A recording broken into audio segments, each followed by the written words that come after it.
number 1 na rin po pwede pong sumagot. Si US State Secretary Anthony Blinken po ay bumisita sa Pilipinas. Nakausap po niya si President Marcos Jr. and he reaffirmed yung ironclad support and commitment na tutulungan po ng US ang Philippines sa gitna po ng tension sa West Philippine Sea. Your thoughts lang po. Thank you. For me, that's a good sign. No? We have seen the President visit other countries.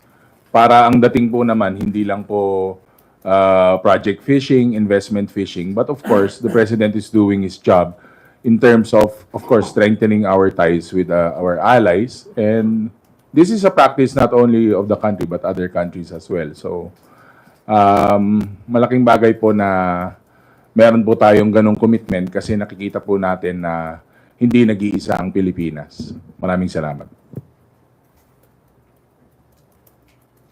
Well, we've been asserting our rights, our sovereignty and territorial integrity over the West Philippine Sea, and any support to push further that assertion is a welcome and positive development, especially coming from the longest ally of the Philippines, which is the United States of America.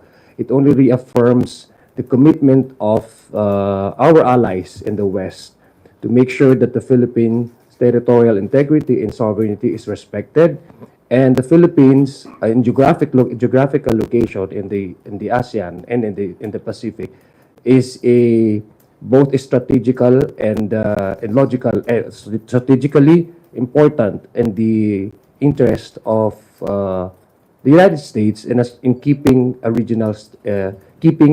regional stability intact.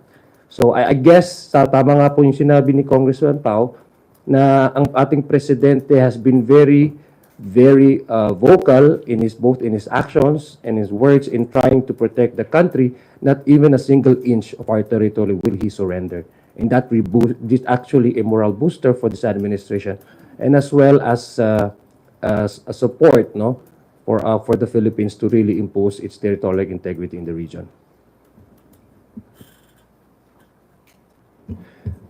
So I'd just like to add on a little bit. No, I think the fact that there is a country that highly supports, and by the term ironclad, highlights also the amount of trust that our allies have put in us as well.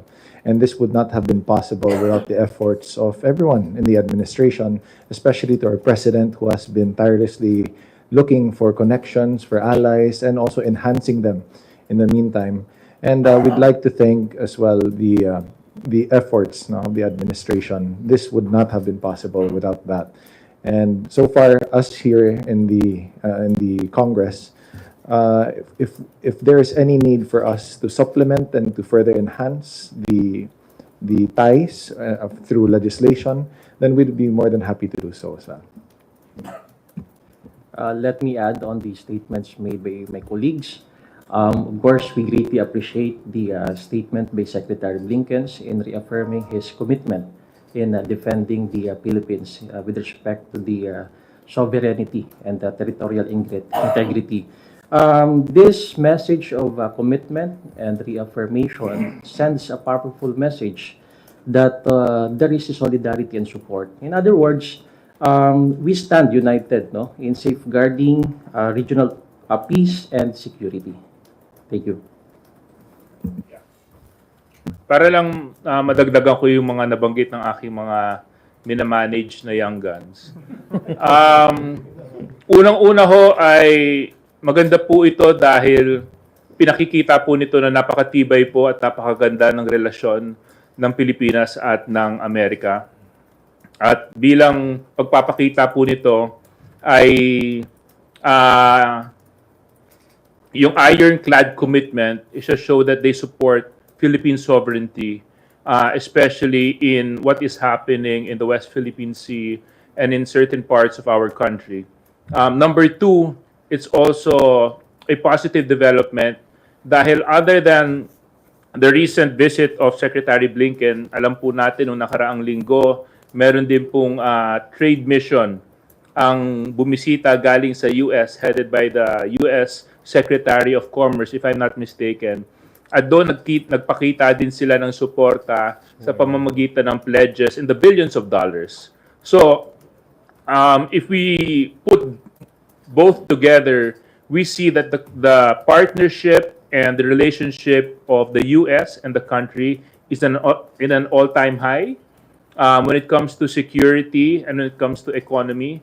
And if I'm not mistaken, in the next month, magkakaroon po ng trilateral meetings sa US to be attended by our president and Japan and the US. And again, they will talk about issues that concern the three nations. So this indeed is a positive development para po sa ating lahat. And we look forward to seeing more US investors coming into the country. And at the same time, makita din po natin na mapangalagaan din po natin yung kapakanan ng ating mga Pilipino at mga OFWs na nagtatrabaho sa Amerika. Na alam naman po natin na napakarami po nila doon. So, yun po. Maraming salamat. Thank you po. Thank you, Isa. Let us recognize Tina Panganiban Perez of GMA 7.